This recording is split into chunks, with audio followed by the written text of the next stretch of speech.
It's one that I think,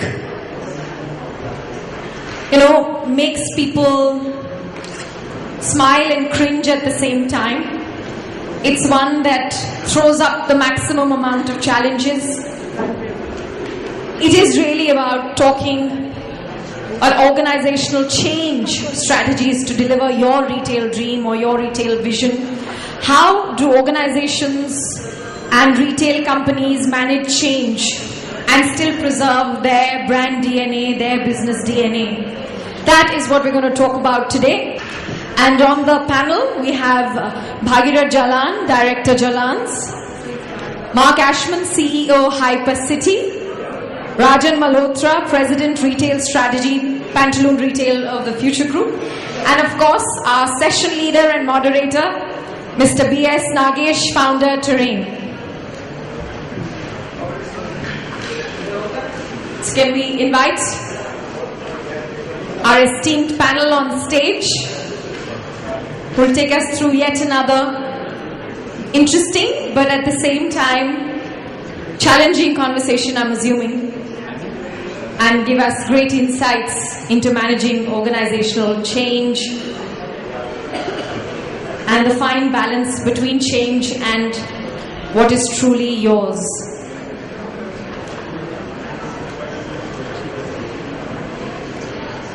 So Mr. Nagesh, I hand over to you. I'm waiting for the rest of our panel to join us on stage. Mr. Jalan, Mr. Ashwin and Mr. Malhotra. Quick back and forth, a quick question. He really is one of the best brains in the retail space, so we can... we thought to start the session from the audience itself. And the whole session is about how do you turn your culture DNA upside down to manage the complexities of retail business. Okay, what do you think is culture? How do you define culture of an organization? Well, the way people behave in the organization is number one. And how a leader defines a culture, that makes a lot of sense. That's what I feel. So if a leader misbehaves, the culture is bad? Not really that way. Can you come to the ladies, please? Any one of you? The question is, what in your thinking is culture? How do you define culture? Or if I ask you, what is the culture of your organization, how would you define that? To me, the culture of any organization is the environment that prevails in that organization. And since organization is nothing but people who build the organization, it is actually the culture that we carry to the organization that actually builds up the culture. That's wonderful. The whole topic of the discussion is today saying how can we look at the culture and turn the DNA upside down to make businesses succeed. So if I have to ask somebody, and there are some people nodding there. I actually have a very strong opinion on it. Can I share? Sorry, I should have asked the lady first. So, no, not at all. But for me, organizational culture is a top-down phenomenon and not the other way around. So while it is the environment in which we work, I think a lot of it comes from management because, whether the way we communicate, how the organization communicates with each other, how we handle problems as a team. I think all of those add to what is organizational culture. So if I say that the culture of India is silent, is it, will you accept it? But I think the culture of India, what is true of India, the opposite is also true. India is a modern country, so India I don't think applies to the context. I'm talking about what you said just now, depending on what the top man does. So if everybody says our Prime Minister is a silent Prime Minister, so is our culture a very silent culture? I feel most of our, as Indians, I wish we could say that, but I think in the Indian context it would be simplifying it. In an organizational context, I think maybe we can still talk There's no press here and the organizers will not hold you to I it. am the press, so it doesn't matter. Okay, you had a point on culture. How do you define culture? The way we operate day to day with our people in the company, the way we operate with our customer, the way we operate with our colleagues, all that comes from a DNA of a particular organization. So I'm sure a lot of people have worked in different organizations. Okay, let me ask you another question. I mean, if something happens to an individual, they say, let's go and check the DNA. So they take a DNA strain and to find out whether this DNA matches. Okay? Can you find out the culture of an organization by taking out a DNA from an individual? Any example comes in your mind saying, I met so and so, I saw him doing this, and I believe this is the culture of the organization? A lot of examples. Yeah, so give us one example that interests everybody in the organization, everybody here. See, I met one guy, probably in my last job, when I was 2 years back. We were talking about mall design. So, the whole development will be telling why you want to keep so much of a big corridor. It's okay, 4 meters is fine. He was telling, 6 meters, 7.5 meters, we have to be wide corridor. We have to ensure customers who are coming to the mall is customer friendly, everything. But at the end of the day, the guy who was leading the discussion, he took the call. And that call from a retail guy, which I know, and I said, okay, it's culture of that company. They will not. What did he say for you to say this is what the DNA is? What was the strain you found? Because he was running almost around 120 successful retail That's centers. experience. Tell me, what did you find in his talk which talked about the DNA of the organization? I will not compromise on customer satisfaction. That's it. So the important thing is that there are some things that all organizations do, and there's something that people do, which very specifically talks about a strain, and which that strain builds up, and it builds up a whole organizational culture, and then on the basis of the culture, we run businesses. Oh, Mark has come here. Okay, so let me get Mr. Bhagirath Jalan on the stage. He's from Jalan's in Varanasi. That's Mark Ashman, CEO of Hypercity, and we have Rajan Malhotra, the CEO of Hometown, his own part of the Future Group. Thank you very much for being with us here. I want to take one or two examples of how certain incidents can help in building culture, and certain incidents, if not captured in an earlier point, can also build a negative culture. And this happened to me personally, and therefore I would like to share. When early in 1991, when we started Shop to Stop, I was the first employee of the organization, and I had just shifted from Bangalore. It was in the month of July, August. We opened our store in October, Diwali, and that Diwali, my room was full of gift articles and sweets, and there was silver, and I can't tell you the kind of gift that we got. We were 13 of us, and we must have got some 50, 60, 100 gifts, and I took 10 gifts home. Whatever we had, we divided between the 13 of us, and we took 10 gifts home. And my wife said, what a job you have joined. You go and you get so many gifts there. Well, next year Diwali came. That time we were 52 of us, and we got 100 gifts. All of us took 2 gifts home. Again, fantastic. The next year we were 228 people, and we got 100 gifts, and that's where my dilemma started. And then I saw the gifts were still 100, but then the gifts were written in the name of B.S. Nagesh, CEO, and Mr. Mehta, CFO. So now the gifts were coming only in the name of the CEO and the CFO. And I sat down and said, was this gift meant for all the employees to celebrate Diwali? Or was this gift a form of a bribe given to the CEO, CFO to do a good job and good work through the year? And actually I realized this was not something that we could share. And I took home a lot of gifts in the first 2 years. And I said, no, this doesn't belong to us if we can't share it with the organization. So we did create a policy to say we will not take what is not ours, because we believe that this is not part of what we want to do, because we can't share. So 2 things happen out of this. One is that became the first value of the company, and it is still followed, and a lot of good things that happened because of that. But in the absence of that, we also realized that there was an employee who actually said and told a supplier that you can add a 3% commission to the bill, okay, because anyhow we accept gifts, we can accept commission. So I saw an invoice where 3% was added in the name of an individual, not as an organization. So I'm giving you a live example of an act which, if not at that point of time captured, the culprit being me, the CEO of the company, would have actually become a full way of taking formal, regular, organized bribes from our suppliers. Okay? And after about 7-8 years, we had one more incident. A supplier called me up and said, Mr. Nagesh, I want to speak to you because you have a buyer who has placed a large order and she is asking for a refrigerator to be sent home. So I said, so what is it? He said, I have told her that as a policy, you don't take any of these things, so you can't accept it, and the consequences could be very serious. She said, no, there's no problem about it, you please send the... And he said, no, I have to talk to Mr. Nagesh. He spoke to me.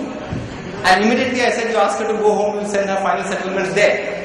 But to me, the culture, that particular part of the value had also percolated to a supplier, and it actually became a much larger part of the organizational culture. So it starts with small acts. It starts from some intent, and then the intent starts building up, and like the lady said, it starts from top. And then we said it starts from top down. I mean, to me, it is not top down. It is all about saying what the team believes. Because it is not that in 1991 an organization was formed and the culture was determined and the culture remains the same. No. I think every individual brings in a layer of a small addition. It's like an onion not being peeled off but on set off, and then you come out with a culture. But the question is, nobody can understand the culture by what is written, but you understand the culture by the manifestation of the culture in the various acts that you do. And I think that is critical. So the gentleman who said that he found this mall designer who was not willing to compromise on the size of the aisle because he felt that it is 6 meters is good for the consumer. The act there is, for me, consumer is very important. For me, the movement in the mall of a customer is extremely critical. So I'm not willing to compromise. So you are creating an organization which is a customer-centric organization. And I think that is the formation of a culture. So what we are going to discuss, and we have a wonderful panel here with some fantastic experience and varied experience in terms of both width of what they do and depth of what they do, and each one of them represents a different area of business. So we're going to start our panel discussion to find out what the culture is all about, how do you build cultures, and then how do you take culture as the base of taking decisions. And when sometimes you come in tough times, do you turn your DNA upside down and still do the things? So do you have to alter your culture to do good things and not so good things? Do you take the support of culture in uptowns and downtowns to behave in a particular way? Or culture is independent from the act? So let me start with Bhagirath Jalan. He runs a chain of stores in Varanasi. Very successful. If I had a chance to ask him what is his sales per square foot or margins per square foot or profit per square foot or like-to-like sales growth, he will put all of us to shame, so I'm not going to ask him. Not because I'll embarrass him, because we will get shamed.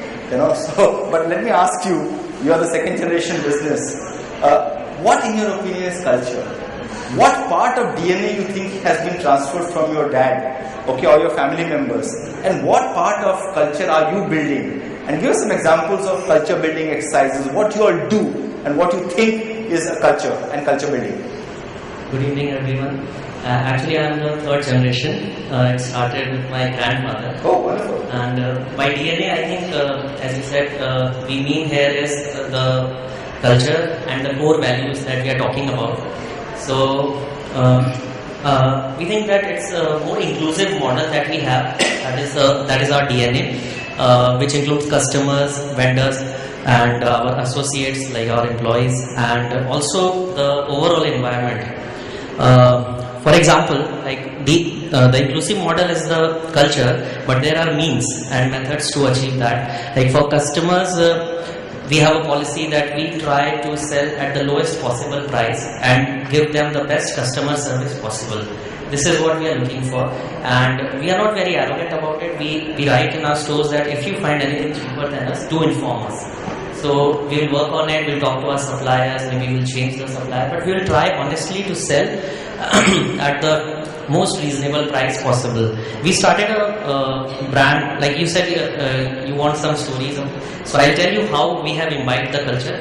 When my grandfather started our company, it was a wholesale of fabrics. And it was in 1974, and the story is somewhere about 75. When my great-grandfather, he was there in the store, he visited him for something, and the consumers were not allowed to enter the store because it was a wholesale outlet, so only the retailers could come. But sometimes we used to entertain the retailers, consumers. and we charge something extra. Like my grandfather charged something extra. Maybe he said he charge some more because he's a consumer. We can charge a little more from him. So when my great grandfather came to know about it, he said that I will not have my meal today until and unless this money is being given back to that particular customer. I don't know how you find it because the mobile phones were not there at that time. So one person was sent from the store to find that person. It took some 1.5 hours to find that person. He brought him back. My grandfather apologized and returned his money. So that's something. That's the kind of commitment that we have for our customer. And now we have a story in 2008 when we introduced a brand in our store. And by mistake, while doing the pricing, the guy who was doing the pricing put 5% extra margin on it, and we realized it after 7-8 days. Then we called all the customers by phone. And then also we put a board on that particular counter where this brand was selling, that anybody who has brought anything from this counter in that period can present the bill and will get a 5% refund on that. So you actually went and refunded the extra that you charged by mistake. Yes. That calls for a big hand. How many of us? There are two big lessons that I am learning from here. One is when you have a belief in a certain way of doing things and you call it as a culture, then under no circumstances will you allow anything to be done other than that way. Okay, and look at the toughness. And I love the thought. He said, "I will not eat." So the great grandfather is willing to punish himself to ensure that the customer is not getting punished. That's a fantastic way of implementing, which actually means that tomorrow if a CEO is a believer of certain acts which leads to culture formation, then the CEO is saying, I will not allow any compromise on this. No compromise is accepted, which to me is fantastic. The second is, we have only heard in automobiles where you call back vehicles when there are defects. But how many of us as retailers have the guts to say, day before yesterday when you came, I charged you 5% more by mistake. Okay, here is my apologies and take your money back. And that's a wonderful way of building culture. That's a beautiful example that you gave. Rajan, you have worked under the same Kishore Biyani of 1995, 96, 98, 2005, 2010, 2013.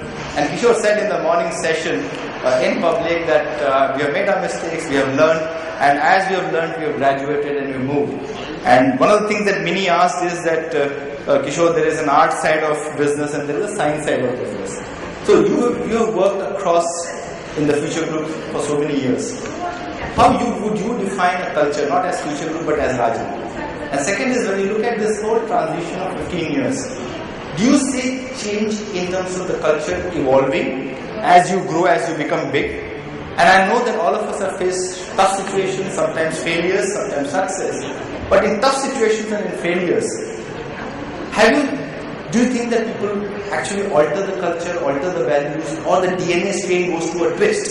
अच्छा खासा DNA था, बहुत खूबसूरत लड़की पैदा होने वाली थी, but DNA strain थोड़ा टेढ़ा हो गया, वो काली लड़की पैदा हो गई. So something like that happens. So just share your thoughts on that. So practically there has been 3 different journeys in the last 15 years. Journey 1 was Big Bazaar journey, where we were building the business from scratch up. I think like Bhagirath also said here, I believe culture is something that all your stakeholders perceive you to be. It's nothing to do with what you actually are. It's all about your consumers, your stakeholders, your own staff, and what they perceive you to be in the end. If you take Tata's days, there is a certain perception that each one of us have, irrespective of the fact that we work with them, not work with them, bought their shares, not bought their shares. And I think that is something which takes a lot of effort and energy. I think fortunately we were very lucky to note down a lot of the things that we wanted to be and aspired to be. And the first 6-7 years, which is the golden period of retail, we clearly demonstrated that in a lot of small examples. Whenever we used to open a Big Bazaar store, there is a ceremony that we used to do, and we realized that storytelling was a very powerful tool. And I think what Bhagirath also just told us was a story. And these stories eventually form the culture of an organization. There are good stories, there are bad stories. It's up to us to keep on weeding out the bad stories and keep on propagating the good stories. Whenever a big bazaar used to open, I think there are two big key things that we used to do. We used to always call the big bazaar store manager as the store karta. And there is an institution that we created around in terms of a karta ceremony, which means that there was a dahi shakkar rasam that is there in our history. And the family of that store guy and everybody used to be called in the store. And he was blindfolded. His new set of team used to be presented in front of him, and the youngest member in the team would open his blindfold. In a certain way, you were telling him that, change your drishti now, because this is your larger family, and it used to happen in front of his own personal family. And 100% of the time, I've seen a tear in the eyes of either the guy whose blindfold has been removed or the family who was standing next to him. And I think these are very powerful things. I think the second thing intuitively we would train people was, and this is like I said, the first phase, this is the first part of your question. When the organization is small, a lot of things can be done. We would encourage people to own the community. So, the store manager was taught that this boundary of the store is not your store. 5 kilometers around this is what you should own. So we've had store managers who, gone to old age homes, gotten the people there for one day, taken full care of them. We've had stores where, they've gone into a local hospital and cleaned this hospital for them. And in our own subtle way, in our own sweet way, they would share it with everybody. And as leadership, we would reinforce it by saying, well done, keep it up, great work. And I think slowly the culture started to build up. I think phase 2, to answer your question, and this went on for a very good period of time, we were growing at almost 64% CAGR for the first 7-8 years of our existence. So I've seen a journey from, let's say, a 75 crore company into a 5,000 crore division and almost a 10,000 crore organization.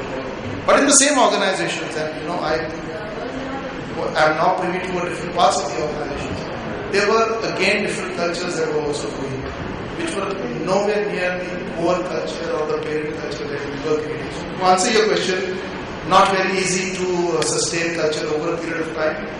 Yes, when the tough times did come, and I was discussing this outside with you, normally the accountants take over in every organization.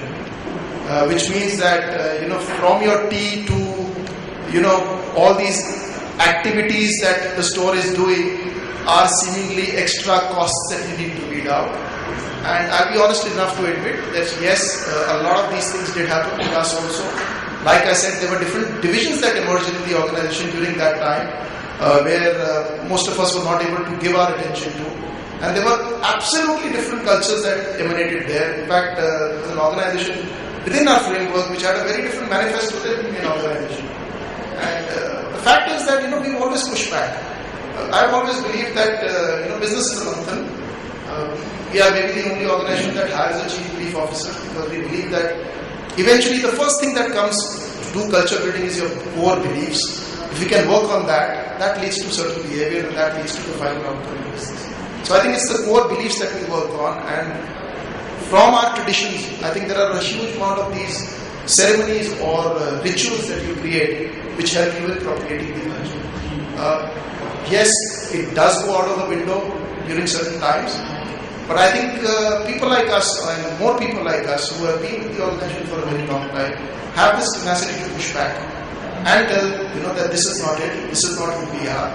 And I think this is a constant process. I think if we can keep on demonstrating this over a period of time consistently, there are more people who believe in it. Just to give you a small example, I think when our new office opened, I think Mr. Bhyani said, I want 55 vending machines in this. I've just been to the Google office in the US, and I want a vending machine at, I want 100 vending machines. I want kaju and this thing to be served to the staff. I want tea, coffee, I want everything. I want the staff to eat. And I think the only question I asked him is, what happens when the tough times come?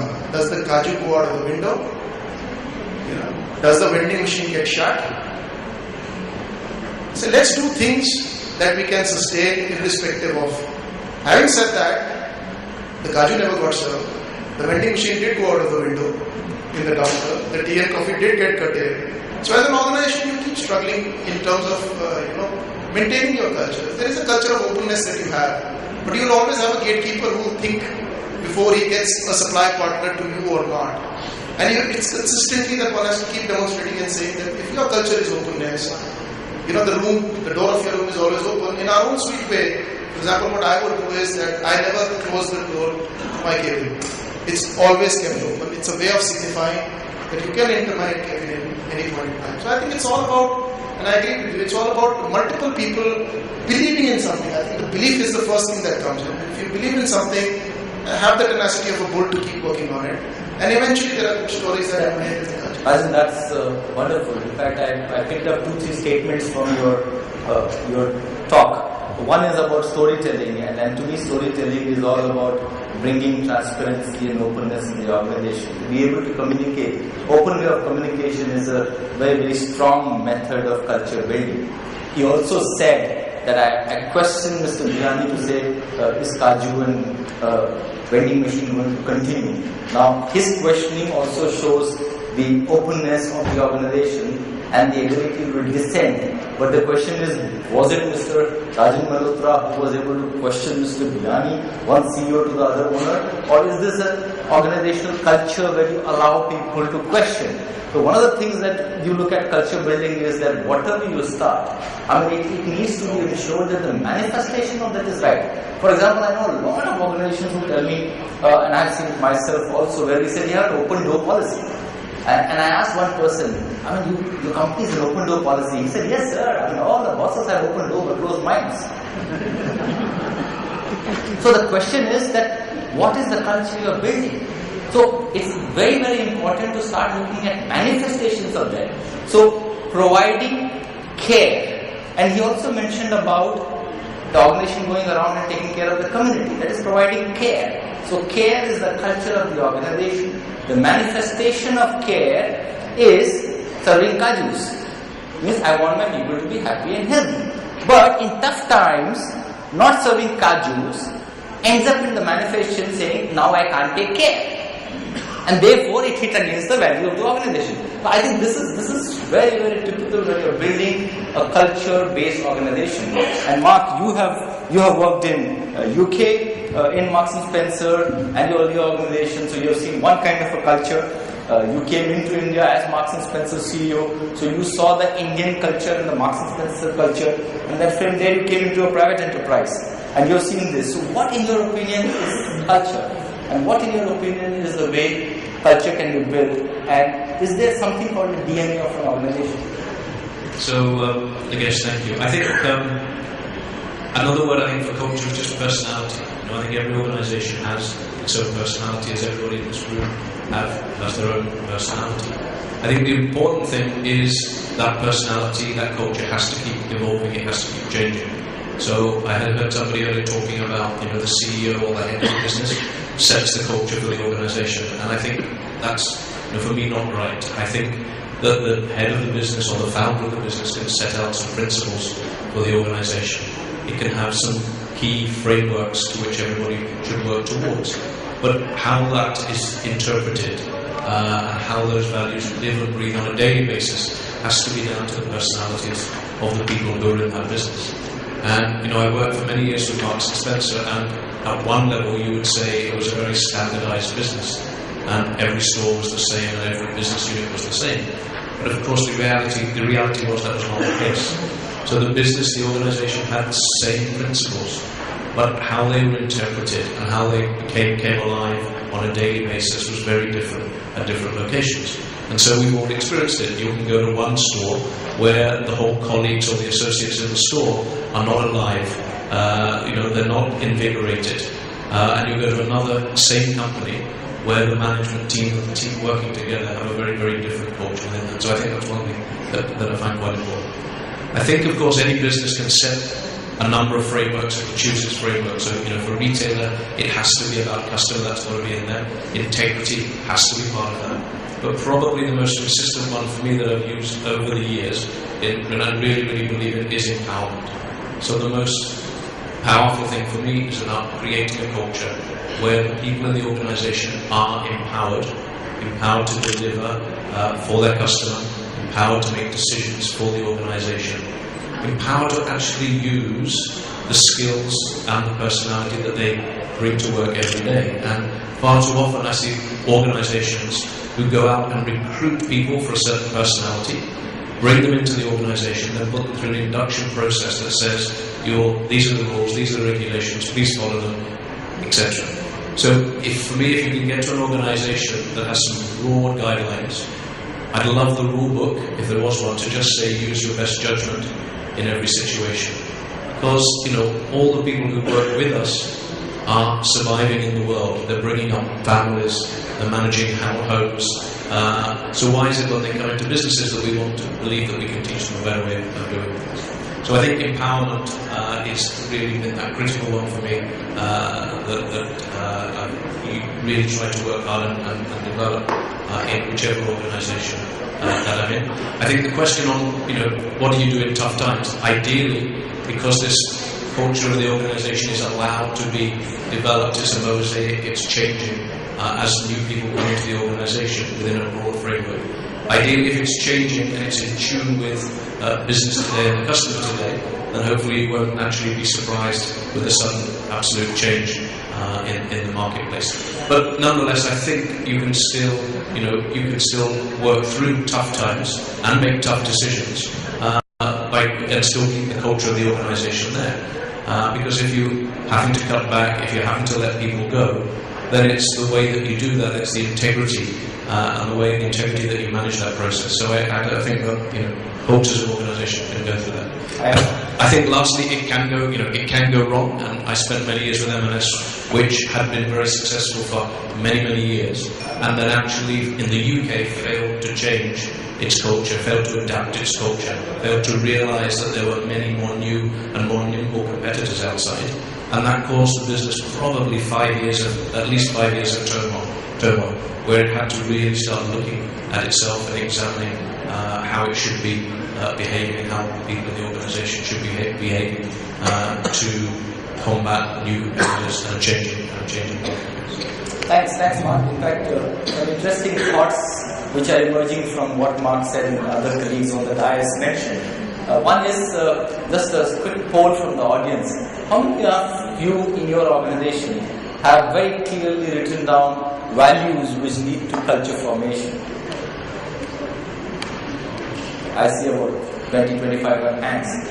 How many of you have business reviews periodically, but definitely once a year business review? All of you. How many of you have once a year culture reviews? There are 2 hands. Now I think there are 3 hands. And this I think is very, very critical. Because initially we said culture is not that you write it on a piece of paper and hand over to everybody and say you follow this.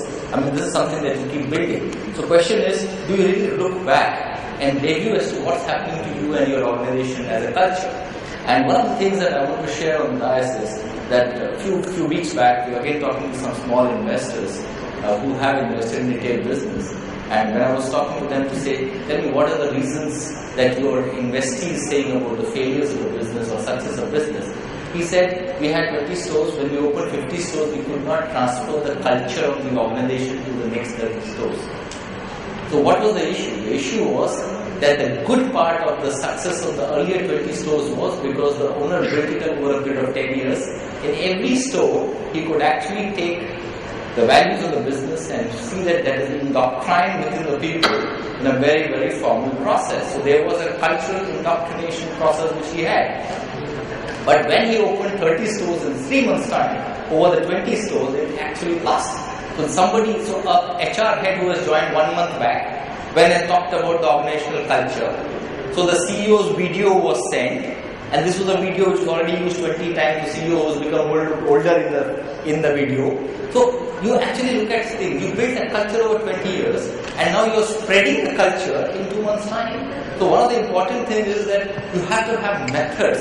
And then I asked somebody else who has been successful, say, how did you manage? And they said that whenever we open a new store, we do 2 things. 10 out of the 50 employees of that store will bring it to an older store, and they work for 3 months. So they know the do's and don'ts of the business, which are all the manifestations of building culture. And then when we open the store, that time one employee from each of our stores goes into the new store and he works for 3 months.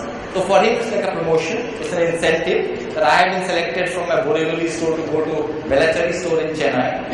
And the Velachery store guys say, hey guy, I've got one from Velachery, one from Chennai, one from Bangalore. So there's a mix of people, and together they actually build an organization. And we actually found that this is a cheaper way of setting in culture than the longer way of saying let it go the way it is, and after 1 year you discover that actually the culture has got destroyed. So very, very interesting point, Mark, that at the end of the day, you are building the culture, you are developing the culture, and actually you are seeing that you are translating it from one store to the other store, so the organization culture grows. The question that I have, Bhagirath, is that do you have to really alter your DNAs or values when situations become tough? For example, let me give you an example. Organization culture is not about being goody-goody also. Organization culture could be anything. I mean, for example, there are organizations that we know of, they say, for us it is important that we achieve our targets, irrespective of what happens. And they say any means used, as long as it doesn't come under the American Corruption Act, is okay. Okay, go ahead and ensure that you achieve the sales. Now, suppose if tomorrow they become your competitor, would you be willing to alter some of the things that you have believed and your great-grandfathers have believed to achieve that against such competition? Well, yesterday I was talking about this to Mr. and he told me a very interesting line that if it can be altered or turned, then it was never part of the DNA. I borrow a line from them, I work with them, so I can borrow from them. So, rewrite rules and retain values. So the means can be changed to achieve what you want. But the core values, I think, we would like to and we'll try to enact. So let me give you a live case now. I mean, you are now a student of case. The case is that you have to triple your sales. The average sale of last week, you have to triple it next week. Okay, what all will you do without changing the culture or not making anything which is different? I mean, how would you bring in that kind of a change in the working style of the business? Rewrite rules. Firstly, like as I said, 3 times the sale in 2 weeks. We have a system of setting targets in our company, and we always believe in giving realistic and achievable targets. So maybe we can do something to achieve that for a week, but to have 3 times of the sale. And you answered the question. Yeah. So one of the values of the organization is setting realistic targets. Okay, and he doesn't want to set a 3 times target because that's not part of the values and the culture of the organization. So he's willing to rewrite rules, but to the extent that the targets will be acceptable by your colleagues, which is probably 1 time more. But the guy is willing to double his sales in 1 week's time. I was expecting 3 times, but he's willing to double the sales. Rajan, situations like this, tough situations, and you have seen tough situations in your group, you know, from every angle. Plus, we all have seen tough situations in the industry, you know, where the economies have gone down. 2007-9, economies went up. How do you see people looking at their DNAs and coping with the existing culture and values, and still being able to address these kind of challenges and come out of it and come successful? I think just to take off from some of the discussions that we've had, culture is, and I think this is something that you were discussing before the session started. It's not built in 5 years or 10. Actually gets built over a very long time. And I've been honest enough to admit that there are, and there were, and there still are sections of our business that, you know, where the culture has become more of an agriculture. And you know, like I said, the teas and the coffees also do stop. I think the fact is, as an organization, whether you're aware of it, if you're aware of it, you will act on it. Sometimes it takes a little longer, but eventually sense prevails, is my experience. I think we've all seen tough times. I think I've been part of opening maybe the most number of stores in this country, and I've been also part of closing the most number of stores in this in my organization. I remember it was a very emotional decision. Closing a store was, you know, such an emotional decision. But eventually, I think as an organization and as an industry, if you see us, we are hardly 15 years old. I think there is enough to learn. I'll give you a small example. I had the opportunity to visit Ventralware, which is supposedly the mecca of retail in Walmart.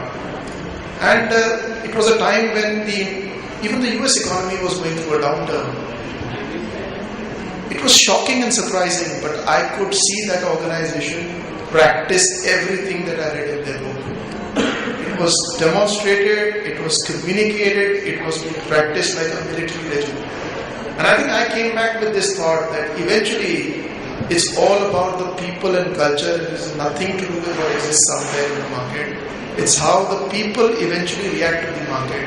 The questions that Walmart was asking, and this is the largest organization in the world with over maybe 70, 60 years of experience, were the same questions that we ask ourselves today as a retailer. The difference is that since they've seen so many cycles, they have this maturity of knowing that even this part is not going to last, and even this part is not going to last. And the only thing that changes it, that in the downturn, a box comes near the tea machine which states very clearly that we are going through tough times, we would appreciate a contribution towards the snacks that you are getting. It is free for it, the person can choose to pay the money, he can choose not to pay money. In a very simple way, they have not let the accountants have stepped in, but it has been stepped into a context of a culture that they want to live in and they want to breathe. The discussion was, so uncanny. It's saying that, this year we've had to lay off 500 people from the home office. It's okay, but 2 years when this thing comes in, we'll hire another 1,000. I think that gave so much of calmness to me as a human being. And it basically says that when I closed the 30 store, I think the only thing bothering me was the consumers and whether, since it's an electronic industry, whether all my deliveries have happened and if somebody has a problem, where will they call? And it's the staff whom we are accountable for. And being a large organization, there is an opportunity for me to absorb them. And I think I had a great guy with me also, and who ensured that I think the only brief given to them is the lowest level person should never lose his job because, we run his chula. I also remember in the downturn, when we need to let go of people, and there are some people who are friends with you also. I've seen a lot of CEOs delegated to the HR guy and said, take care of it. I remember the first time I had to tell a person that you need to leave, I couldn't sleep that night. But I think eventually, you said that this is also something that you have to learn to do because as an industry leader or anybody, be a CEO or even the store karta, because I think people are leaders in their own domains. I think the category head is a leader for his category, the store karta is the leader for his store, the CEO can be leader for his team, the group CEO can be leader for the entire organization. You have to sometimes take tough calls. Whether you can do it in the most humane manner, I think that's the culture that you would want to set. So I think if the culture is care, if the culture is adaptability, if the culture is being openness, it's not the situation that comes to you. You will react to the situation based on what is required for the business because eventually business comes first. But whether you can do it with, within the framework of the culture that you want to set, I think that's the key exercise. First round, we actually lost it. The second round, we were aware that we lost it in the first round. We said, what is it that we didn't do right? Can we ensure that the next time this happens, these are the things that we will do right? Because this is the culture that we want to set. So I think it's all about, it's not about not taking the hard calls and the hard decisions.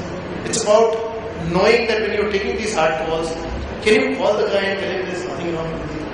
We are going through a bad patch. Today, there doesn't seem to be enough that I can do for you. Can you ensure that a couple of guys from the outside can give him a call and without him knowing it and give him a job offer and when he comes to you and say, I think this is a better one for you, you should take it up.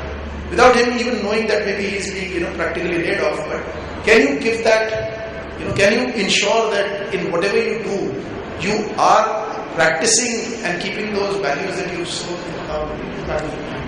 I think over a period of time, and like you rightly said, maybe the third generation, I think if somebody can go back to an example that, somebody took 20, 30, 40 years ago and say this is the decision because of that, I think that would be a problem for us and our country. Mark, you're currently running a business which is the most knocked off business in the country in terms of hypermarkets.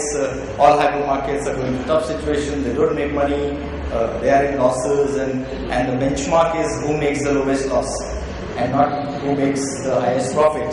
In a situation like this and tough, have you seen the culture coming in the way of taking decisions or a cultural transformation to be done in order to take some drastic decisions? I think, as I said earlier, I think if the culture is right, you can have the culture on one side and the business plan can sit slightly away from it. So I think if the culture is right, an organisation can make those tough decisions. If it needs to cut back, if the culture is focused on the customer, it can keep adjusting its business model. I don't think since joining Pepsi, I think we've had dramatic transformation, but we've had a couple of journeys, and I'll share a couple of them with you. I think the first thing is when I arrived, we were absolutely a buying-centric organisation. So nearly every decision that was being made in the business or for the customer was being made in the service office by the buying team. I think the journey that we've been on is to try and move that closer to the customer, and I would say today we're about 40-60, 60% buying-led decision, 40% store-led decision making. And we've still got further to go in the journey because ultimately I'd like us to be even closer to the customer. And so that when we're reviewing products and when we're reviewing our numbers, we're actually talking about the customer and feedback that we've got directly from the customer. But we've made quite a big shift from previously not considering the store feedback, not considering the view of the customer, to very much getting the store guys, store teams around the table, same tables as the buying teams. That's one journey that we've done. Not a dramatic transformation, but something that even in a well-run hypermarket business that I inherited, something that we needed to change for the journey. I think the second thing was that we had an older sister, and it was a departmental store business, hugely successful shopper store, and a lot of good DNA had rubbed off on Hypercity. But some of the DNA that we had in the organisation was departmental thinking. And so some of the other journey that we've been on is to actually say, look, we are a hypermarket. We really have to cut costs. We really have to be focused on pushing, the right assortment mix. So it's got to be narrow. It's got to be deep. So a lot of those conversations that we've been having. And the final point that I'd make is that when you have the right culture in an organisation, you can bring in new initiatives very successfully. And so about a year ago, we decided that we would need to take a pretty hard look at our operational cost base if we really were going to complete the journey to being a profitable hypermarket. And so we put a separate team together, and we looked at every aspect of the business in terms of our cost, and we were surprised the team about how much cost we were able to take out of the organisation. That wouldn't have been possible if we had not got a certain culture in the organisation. Because when we sat down on day one, the initial response from the team was, look, we run a very tight operation, there is no more money to come out of the organisation. And by the time we finished the work and worked through the year, we managed to either take costs out of the organisation or find new income streams. So again, I think that's about having the right culture and being able to leverage that culture to respond to the business requirements. I think what's coming out of the panelists is very clear. I mean, whether it is good times or bad times, ups or downs, you can actually use the culture and the DNA to take it as a strength and actually work upon it and achieve success. And as Mark and Rajan were talking, an example came to me and I thought I should share that with you. One of the organizations that I have been associated with has two values.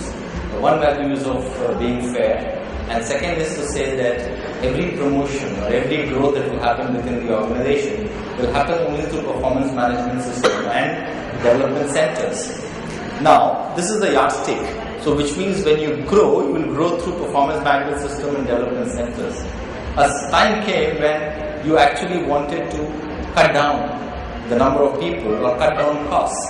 So the organization used exactly the same method, and the method was to say if we have to bring down number of jobs, then we'll again go back with the same performance management system to say where all have the performance dropped. So the lower level of the performers, as per the performance management, will have to lose the job.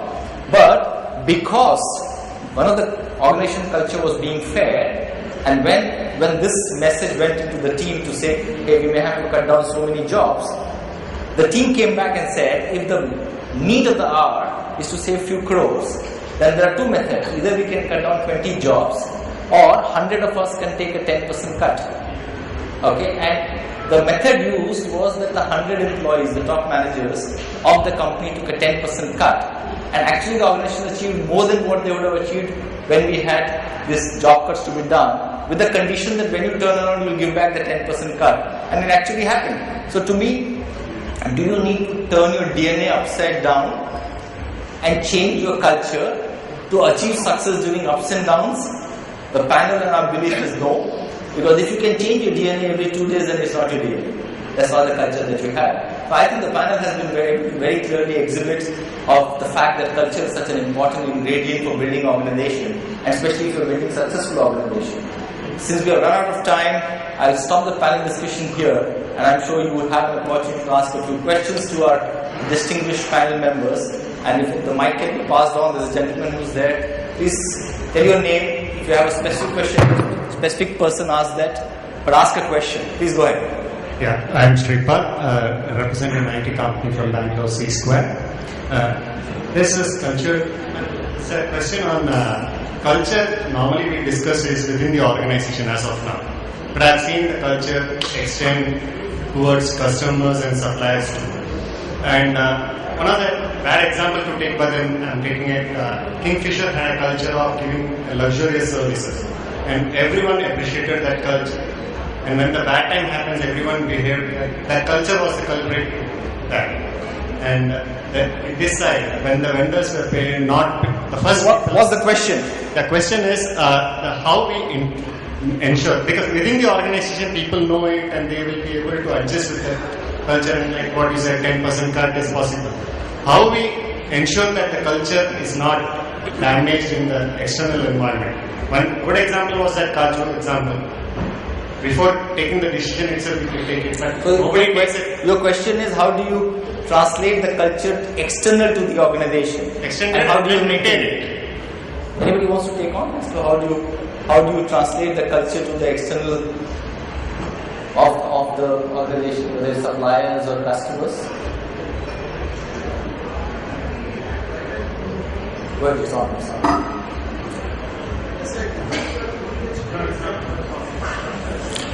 Yeah. The culture only gets made when all the stakeholders are saying the same thing. It's not about your staff saying the same thing. It's about your supply partners. It's about your consumers. It's a perception that every of your stakeholders, your shareholders, everybody. It's not about inside or outside. I don't like the Kingfisher example so much because I think in a country like India, we desperately need entrepreneurship. And to celebrate entrepreneurship, we have to learn to celebrate failures. I think the question that we should be asking is, did the guy try? He failed, fair enough. But if you make a demon out of him, and which is, unfortunately you saw the media, you see the quotes, demonizing entrepreneurship, please tell me, who is the next 10 people who are going to stand up and say, will Bhagirath Jalal ever want to get out of Varanasi and say, not 400 crores or 200 crores, now maybe I want to do 2,000 crores. If he believes that if he fails, he'll be browbeaten into submission. So I think culture and what you do as a business are two very distinct things. I think culture is more about what is it that you believe in and whether you can practice that belief. It has nothing to do with the luxuries that you offer a consumer or something. In different times you have to learn to adapt, because eventually if you don't survive, you won't survive. If you there's a book, you could grab that copy, The Living Company. In 20 years, and this is the same question as one generation, majority of the Fortune 500 companies are no longer there in Fortune 500. In 40 years, most of the companies don't exist. You have examples all around. It is nothing to do, it is maybe a lot to do with their culture also. Like I think Mark also very aptly said, that M&S may be head on to something. Was it a culture? What is the decision? I think I leave it to his judgment and to everybody's judgment. But your culture is nothing to do with how you respond to an external change in stimuli. It is about when you have to adapt, when you have to survive, you have to survive. Can you do it in the realms of something?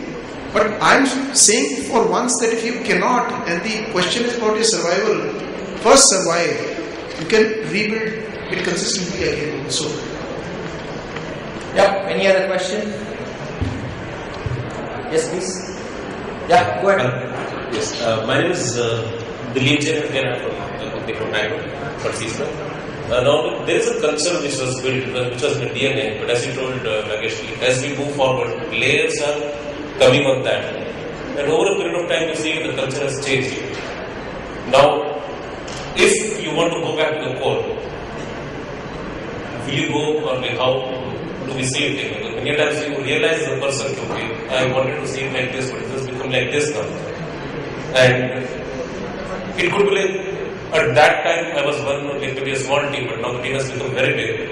And it is deviating. So as an individual, what decision I should take or the company should take? What you're saying is that as the organization progresses, its life cycle, the culture has changed instead of on a positive side has deteriorated. Okay, can we go back?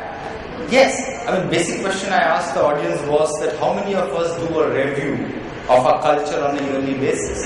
Because at the end of the day, like a lot of people in the audience said before, that it's all about how all of us together behave, and the manifestation of our behavior will lead to a certain method of working. The method of delivery is the culture. You know, I was talking to the panel before. I mean, in our Hindu, you know, when the girl gets married and she's going away, the parents say, "Beti ghar ki laaj rakhna." Okay, and when the son gets a job and wants to go, he says, "Khandan ka maan rakhna." Okay, in both the cases, it is one way of talking to say, I mean, we have a certain kind of culture, please continue with the culture. So if you are doing a cultural review, I mean a review every year to say how it is, because like he said, the M&S example, you can't have a culture of 1990s to run an organization of 2010, okay, because some of the things may not apply. So you have to continuously review it. And the more often you review, the possibility is you recognize the change at a much earlier stage and you can still come back. Because many organizations reach a certain stage where it becomes just impossible to come back. And we have seen in India, there are examples, I won't want to take names, where organizations have got used to luxury in the way they run the organization. And in tough times, the management itself could not get away from the luxury and the whole organization collapsed. You need to review and yes, you need to change. Probably we'll take one more question. Yes, please. Here. Just stand up, maybe they'll bring the mic to you. Oh, you already have a mic, so please go ahead and then we'll take the next question from you. Please go ahead. The gentleman in the white shirt. Yeah, my question is to Mark and Lakshman Nagar from Spencer's Retail. Now my question is, when you moved to India, what was the key cultural change which you observed and what did you do to adjust in the Indian environment? I'll allow Mark to answer, but after that I will tell you what he said, what he told me. So, Yeah? Go ahead. You want to go first? No, you go first. I'm not sure I can remember what I told Nagesh. Maybe one way to answer that was when we recruited. So when I came to India, we had a franchise business here, and we formed a joint venture, and we bought the franchise business out. And one of the key observations was that the DNA of Marks and Spencer was not in that franchise business that we had. And one of the first tasks that we did was to recruit ourselves an HR head. And she really did a wonderful job. She went to London and she spent a fortnight just soaking up everything that was in the DNA of M&S in the UK, and came back to India, and we spent some time together and we really sat down and decided what was it that we needed to keep that was very, very special about M&S, and what did we need to drop or replace because either it wasn't going to work or there were better things that we could put in. So we spent some time doing that. I think that was one success. I think in terms of if you're asking me personally, I would just go back to my earlier point about, first of all, empowering people. You know, I could not have come to India. I came with a lot of retail knowledge, but I didn't come with the knowledge of India or how everybody works here. So had I come with a particular way of doing things, I would probably have failed. I think what I was able to do personally was to have a respect for the culture and the people that I was coming to work with, and then empowering the team, guiding the team with those kind of real principles of M&S, but let the business evolve in an Indian way. And I think that was one of the things that we did very successfully. Interestingly, organisations change, and M&S has changed some of its DNA in India over the last couple of years. But now you better tell me what I said to you. When Mark met me, actually I learned a lesson from him. When Mark met me and I was asking him, he said, everything else I understand, But every time in the meeting when I ask something, everybody becomes silent, and if I really push them hard, they start nodding their head. But I don't know whether they're saying yes or no. So from that time onwards I have learned. So whenever I ask a question, I ask you to raise hands. Because this is, you don't know what it's yes or it's no. We'll take the last question from this gentleman, please. The panel has been very successful in admitting certain things. But I have a question pointedly to the gentleman from Future Group. I really followed your rise and the way you revolutionized the entire retail story. But you got in a very strong point because you appreciate that the MOT of your group is the associate at the front level. Because for him that is Big Bazaar. Right? But you said that it is a very difficult proposition during a downturn to convince of people that you have to let go certain people. But surprising, when your MOD is the associate at the front level, it is the other route which Mr. Nagesh suggests, which should be of paramount importance to you, that is cutting salaries across the board rather than letting go of people. Because you'll appreciate that most of the customers that are repeat customers actually go to one person to source their needs. So fair enough. So you got the question. His question is that you do not, since your culture was to retain, why do you have to let go of people?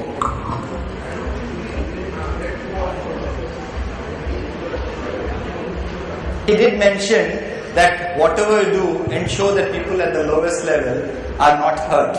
He did mention that. So I don't think it is about, what you have to also understand is if your culture is about also learning. If today I have learned how to manage something much more efficiently, I would do it. It is not about them losing a job. It's about, thankfully, in retail, if you're opening new stores, that represents a lot of opportunity for you to move people between stores so that they can also grow and learn. I think the other thing that hits all of us is that there is a fair amount of attrition that keeps happening in retail. All you have to sometimes do at the front end level is just don't hire more. Your numbers fall into place in a matter of 2 to 3 months rather than you wanting to do something today. So I don't think it's the associate level that worries you. When you grow as an organization at the pace maybe as we grew, there are times that you create levels and layers which no longer become relevant as your business matures. These layers, you have to cut them out. It is not about those people going bad, it is about maybe at a particular point in time, some departments and or certain layers becoming irrelevant. Now what do you do at that point in time? You can have your own cultures. Nagesh's team, it's not that we didn't take salary cuts during the first downturn, but I think a little maturity today says also that maybe instead of having 1,000 sullen faces, I would rather have 900 happy faces and have a proper way of ensuring that those other 100 are also given a humane exit. So you can choose different things in different points in time. The first time was the salary cuts that we all went in for. The second time maybe was about really taking a hard look at the business and saying that if this is what your environment around you is, how do you create sustained value for your stakeholders? And so you can make different decisions in different points. You could have a very clear culture of fairness where you're actually talking of saying we will be always fair to ensure that our organization is right sized to serve our customers and our shareholders. Okay, which means that when you join and take up a job, you know that at any point of time the organization culture is to ensure the right manpower and not the maximum manpower. So as long as the communication is open and transparent, I think as intelligent human beings we understand that. And I'm sure that's the kind of culture that we'll see in the country not very far away from today. But thank you very much for being such a wonderful audience at the end of the day. And thank you very much for the panel for an excellent contribution.